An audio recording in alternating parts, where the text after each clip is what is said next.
এই যে খাম্বাগুলো আছে না এখানে, এই যে খাম্বাগুলো, এগুলো ভাই খুব মজবুত খাম্বাগুলো। হ্যাঁ ঠিক কথা বলেছিস। এই মামা তোর তো কথাবার্তা হচ্ছে না। কেন, আমি কি ভুল বললাম?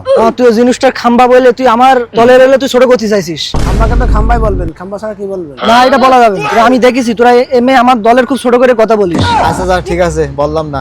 আসলে দেশে যে চাঁদাবাজি হচ্ছে এভাবে আসলে হয় না। যদি এভাবে চলতে থাকে তাহলে তো দেশ ধ্বংস হয়ে যাবে। তুই আবার আমার দলের বিরুদ্ধে কথা শুরু করেছিস। এর মধ্যে বা দল কিভাবে ঢুকলে? কেন তা আমরা তো কোনো দলের নিয়ে কথা বলি না। তোর দলকে চাঁদাবাজি করে, যে চাঁদাবাজি কথা বলে তোর গায়ে লাগছে। আমার দল হচ্ছে সবচেয়ে সৎ দল। কিন্তু মামা এই চাঁদাবাজি কথাটা এর মধ্যে বলা যাবে না। আমার দলের বিরুদ্ধে তোরা কথা বলছিস। দেশে যে এত বড় একটা 24-এ গণ উত্থান হইলো, এর থেকে মানুষ একটু শিক্ষা নিচ্ছে না রে। এই দেশ থেকে দুর্নীতি কখনো যাবে না রে। তোরা কি মানুষ হবি না? মানে শুরু করেছে আমার দলের বিরুদ্ধে কথাবার্তা বলা। যাই বলছে তাই তোর গায়ে লাগছে, তোর দলের গায়ে লাগছে। খাম্বার খাম্বা নামে ডাকা যাবে না। চাঁদাবাজি নিয়ে কোনো কথা বলা যাবে না, জুলাই অভ্যুত্থান নিয়ে কোনো কথা বলা যাবে না। দুর্নীতি নিয়ে কোনো কথা বলা যাবে না।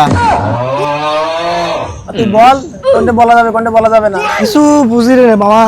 এইগুলো বললে আমার গার ভিতরে কেন আগুন জ্বলে আমি বুঝে উঠতে পারি না।